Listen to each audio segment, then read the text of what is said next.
Hello दोस्तों, मैं आकाश गर्ग आज इस वीडियो में आप सभी को LIC के एक नए इंश्योरेंस प्लान आधार स्तंभ के बारे में बताने वाला हूं, जिसका प्लान नंबर है 943। तो ये एक ऐसा इंश्योरेंस प्लान है जो खास तौर पर उन लोगों के लिए बनाया गया है जिनकी सैलरी कम है। इस इंश्योरेंस प्लान में लो प्रीमियम रखा गया है, यानी कि अगर आप किसी और प्लान को देखते हैं तो इस पॉलिसी का प्रीमियम बाकी पॉलिसी के प्रीमियम से कम होता है। तो जिनकी सैलरी कम है वो लोग इस इंश्योरेंस प्लान को आसानी से ले सकते हैं। इसकी एक खास बात ये भी है कि इस पॉलिसी को लेने के लिए आपको कोई भी मेडिकल टेस्ट नहीं कराना होगा। बिना मेडिकल टेस्ट के आप इस इंश्योरेंस पॉलिसी को LIC की तरफ से ले सकते हैं। यहाँ पर मैं आपको बताना चाहूंगा कि ये पॉलिसी सिर्फ और सिर्फ पुरुषों के लिए बनाई गई है। अगर आप लेडीज हैं और इस इंश्योरेंस पॉलिसी को लेना चाहते हैं तो आपके लिए आधारशिला प्लान अवेलेबल है। अगर आप जेंट्स हैं तो आपके लिए आधार स्तंभ प्लान लाया गया है। यहाँ पर आपको एक बात और याद रखनी है कि ये इंश्योरेंस प्लान सिर्फ और सिर्फ उन्हीं लोगों के लिए है जिनके पास आधार कार्ड है। अगर आपके पास आधार कार्ड नहीं है तो आप इस इंश्योरेंस पॉलिसी को नहीं ले पाएंगे। तो आइए अब जान लेते हैं कि कौन कौन इस पॉलिसी को ले सकते हैं और उसके बाद एक एग्जांपल लेके समझेंगे कि ये पूरा इंश्योरेंस प्लान कैसे काम करता है। उसमें हम जानेंगे कि इसमें आपको कितनी किस्त भरनी होगी, कितना मैच्योरिटी का अमाउंट मिलेगा, साथ के साथ आपकी डेथ हो जाती है तो उसमें आपके नॉमिनी को कितना अमाउंट मिल जाता है। तो सबसे पहले बात आती है मिनिमम एज की, यानी कि इस इंश्योरेंस पॉलिसी को लेने के लिए आपकी उम्र कम से कम कितनी होनी चाहिए। तो कम से कम वो एज यहाँ पे दी गई है 8 साल की, यानी कि अगर आपकी उम्र 8 साल या 8 साल से ज़्यादा की है तो आप इस इंश्योरेंस पॉलिसी को ले सकते हैं। उसके बाद बात आती है मैक्सिमम एज की, यानी कि ज़्यादा से ज़्यादा कितनी उम्र के व्यक्ति इस इंश्योरेंस पॉलिसी को ले सकते हैं। तो वो एज यहाँ पे दी गई है 55 साल की, यानी कि 8 साल के बच्चे से लेके 55 साल के व्यक्ति तक ये इंश्योरेंस पॉलिसी ले सकते हैं। उसके बाद बात आती है मिनिमम टर्म की, यानी कि आप कम से कम इस पॉलिसी को कितने साल के लिए ले सकते हैं। तो यहाँ पर वो टाइम दिया गया है 10 साल का। कम से कम 10 साल के लिए आपको इस इंश्योरेंस पॉलिसी को लेना होगा। इसी तरह से बात आती है मैक्सिमम टर्म की, यानी कि ज़्यादा से ज़्यादा इस इंश्योरेंस प्लान को आप कितने साल के लिए ले सकते हैं। तो वो टाइम पीरियड यहाँ पे 20 साल का दिया गया है। 10 साल से लेके 20 साल के बीच में आप कोई भी पॉलिसी की टर्म ले सकते हैं, जैसे कि 15 साल, 16 साल, 18 साल, 11 साल, 12 साल, जो भी आप इसमें टर्म लेना चाहते हैं वो आप ले सकते हैं। उसके बाद बात आती है मिनिमम सम एश्योर्ड की, यानी कि इस इंश्योरेंस प्लान में कम से कम बीमा आप कितने रुपए का ले सकते हैं। इसका मतलब ये नहीं है कि इतने रुपए आपको पे करने होंगे। इसके बेसिस पे जो भी आपकी इंश्योरेंस पॉलिसी है उसका प्रीमियम कैलकुलेट किया जाता है। तो मिनिमम सम एश्योर्ड यहाँ पे 75,000 रुपए का दिया गया है। कम से कम 75,000 रुपए का बीमा आप इसमें ले सकते हैं। इसी तरह से बात आती है मैक्सिमम सम एश्योर्ड की, यानी कि ज्यादा से ज्यादा बीमा आप इसमें कितने रुपए का ले सकते हैं। तो वो अमाउंट यहाँ पे दिया गया है 3 लाख रुपए का। 3 लाख रुपए से ज्यादा का बीमा आप इसमें नहीं ले सकते हैं। तो आइए अब एक एग्जाम्पल लेके समझते हैं कि ये पूरा इंश्योरेंस प्लान कैसे काम करता है। तो एग्जाम्पल समझने के लिए मान लेते हैं जो आपकी उम्र है वो 30 साल की है और आप इस इंश्योरेंस प्लान को लेना चाहते हैं। इसी तरह से मान लेते हैं कि आप इस पॉलिसी को 20 साल के लिए लेना चाहते हैं। हमने देखा था कि आप कम से कम 10 साल और ज़्यादा से ज़्यादा 20 साल तक इस इंश्योरेंस पॉलिसी को ले सकते हैं। तो मान लेते हैं आप 20 साल के लिए ये इंश्योरेंस प्लान लेना चाहते हैं। उसके बाद बात आती है सम एश्योर्ड की। मान लेते हैं कि 2 लाख रुपए का बीमा आप इसमें लेना चाहते हैं। तो यहाँ पर अगर हम इसके प्रीमियम की कैलकुलेशन देखते हैं तो यहाँ पर आपको 1 साल में लगभग 73,306 रुपए की प्रीमियम की पेमेंट करनी होगी।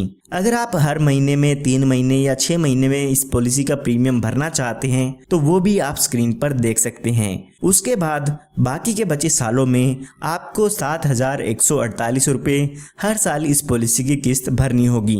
तो अभी आपकी उम्र 30 साल की हो गई है, तो आने वाले 20 सालों के लिए आपको इस पॉलिसी में प्रीमियम की पेमेंट करनी होगी, यानी कि आपको किस्त भरनी होगी। तो यहाँ पर आपको आने वाले 20 साल, यानी कि जब तक आपकी उम्र 50 साल की होगी, जब तक इसके प्रीमियम की पेमेंट करनी होगी। जब आपके 20 साल पूरे हो जाते हैं तो उस समय आपकी पॉलिसी की मैच्योरिटी हो जाती है और उस समय यहाँ पर आपको मैच्योरिटी अमाउंट मिलता है। जब इस पॉलिसी की मैच्योरिटी होगी तो उस समय आपको यहाँ पर लगभग 2,65,000 रुपए का अमाउंट मिल जाता है। तो यहाँ पर 2 लाख रुपए का सम एश्योर्ड होता है और लगभग 65,000 रुपए का यहाँ पे लॉयल्टी एडिशन का अमाउंट मिल जाता है। तो यहाँ पर अगर आप टोटल देखते हैं तो मैच्योरिटी पर लगभग 2,65,000 रुपए का अमाउंट इसमें आपकी मैच्योरिटी पर मिल जाता है। अगर हम बात करते हैं कि 20 साल के दौरान इसमें आपने कितना प्रीमियम पे किया है, तो आपने लगभग 1,43,118 रुपए का अमाउंट अपने 20 साल के दौरान इसमें पे किया है। यानी कि 1,43,118 रुपए देकर आपको इसमें 2,65,000 रुपए तक का अमाउंट इसमें मिल जाता है। आइए अब बात करते हैं कि अगर पॉलिसी होल्डर की डेथ हो जाती है तो उस केस में उसके नॉमिनी को कितना अमाउंट यहाँ पर मिल जाता है। तो यहाँ पर पॉलिसी शुरू होने के बाद पॉलिसी के पहले 5 साल में अगर पॉलिसी होल्डर की डेथ हो जाती है तो उसके नॉमिनी को सम एश्योर्ड का अमाउंट दे दिया जाता है। यानी कि जितने रुपए का भी आपने बीमा लिया था वो यहाँ पे दे दिया जाएगा। इसी तरह से पॉलिसी होल्डर की डेथ 6th ईयर में होती है या 6th ईयर के बाद होती है तो यहाँ पर आपके नॉमिनी को सम एश्योर्ड का अमाउंट तो मिलेगा ही मिलेगा, साथ में जितने साल भी आपकी पॉलिसी चली है उसका लॉयल्टी एडिशन भी मिल जाता है। मान लेते हैं जिसने भी पॉलिसी ली है उसकी डेथ 36 साल की उम्र में हो जाती है तो यहाँ पर उस व्यक्ति के नॉमिनी को 2 लाख रुपए का सम एश्योर्ड तो मिलेगा ही मिलेगा, साथ में जितने साल भी उसकी पॉलिसी चली थी उसका लॉयल्टी एडिशन भी मिलेगा। तो हमारे केस में लगभग 7,500 रुपए का यहाँ पे लॉयल्टी एडिशन मिल जाता है। तो ये टोटल आप देखते हैं तो 2,07,500 रुपए तक का अमाउंट इसमें आपके नॉमिनी को मिल जाएगा। अगर यहाँ पे पॉलिसी होल्डर की डेथ 40 साल की उम्र में होती है तो यहाँ पर आपको 2 लाख रुपए तो मिलेंगे ही मिलेंगे, साथ के साथ यहाँ पे 10 साल का आपको यहाँ पे लॉयल्टी एडिशन भी मिल जाता है। इसके साथ साथ आप अपनी पॉलिसी में कुछ एडिशनल बेनिफिट भी ले सकते हैं जिसके लिए आपको कुछ एडिशनल प्रीमियम की पेमेंट करनी होगी। तो यहाँ पर आप अपनी पॉलिसी में एक्सीडेंटल बेनिफिट राइडर ऐड करा सकते हैं जिसके लिए आपको कुछ एक्स्ट्रा प्रीमियम देना होगा। अगर पॉलिसी होल्डर की डेथ एक्सीडेंट के कारण होती है तो आपको इस राइडर का बेनिफिट मिलता है। यहाँ पर अगर पॉलिसी होल्डर की एक्सीडेंट के कारण डेथ होती है तो पॉलिसी होल्डर की डेथ होने पर 2 लाख रुपए का एडिशनल अमाउंट दिया जाता है। यानी कि जो डेथ बेनिफिट मैंने आपको बताए हैं वो तो मिलेंगे ही मिलेंगे, साथ में 2 लाख रुपए का अमाउंट और आपके नॉमिनी को मिल जाता है। तो आप इस बेनिफिट को अपनी पॉलिसी में लेना चाहे तो ले सकते हैं। आइए अब बात करते हैं कि इस पॉलिसी में आपको और कौन कौन से बेनिफिट मिल जाते हैं। तो यहाँ पर आप अपनी पॉलिसी में लोन की सुविधा ले सकते हैं। पॉलिसी शुरू होने के 2 साल बाद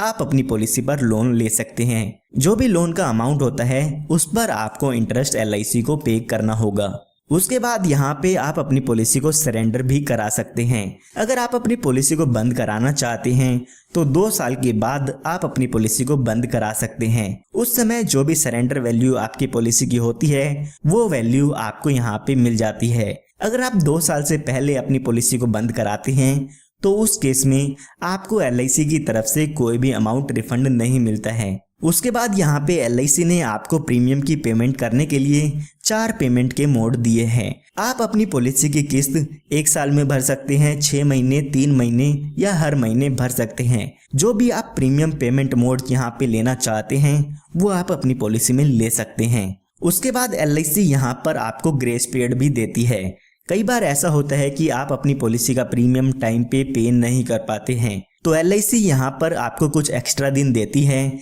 जिनके अंदर आप अपनी पॉलिसी का प्रीमियम बिना किसी लेट फीस के दे सकते हैं। तो अगर आपका प्रीमियम पेमेंट मोड मंथली है तो यहाँ पर आपको 15 दिन का ग्रेस पीरियड मिल जाता है, लेकिन अगर आपका मंथली मोड के अलावा और कोई पेमेंट मोड है तो यहाँ पर आपको 30 दिन का ग्रेस टाइम पीरियड मिल जाता है। इस टाइम पीरियड के अंदर आप बिना किसी पेनल्टी के अपनी पॉलिसी की प्रीमियम पे कर सकते हैं। उसके बाद यहाँ पे आपको एक रिवाइवल का बेनिफिट भी मिल जाता है। कई बार ऐसा होता है कि किसी कारण से आपकी पॉलिसी बंद हो जाती है।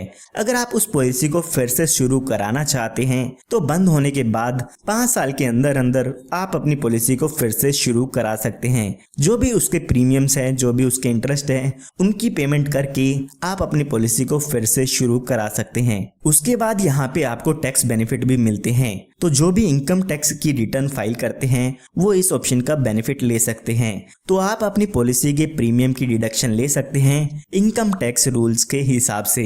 इसी तरह से जो भी यहाँ पर आपको मैच्योरिटी पर अमाउंट मिलता है उस पर भी आपको कोई टैक्स नहीं देना होगा। वो इनकम टैक्स के सेक्शन 1010D में उसको एग्जेम्प्ट कर दिया गया है। इसी तरह से जो भी डेथ क्लेम होता है उस पर भी आपको कोई टैक्स नहीं देना होगा।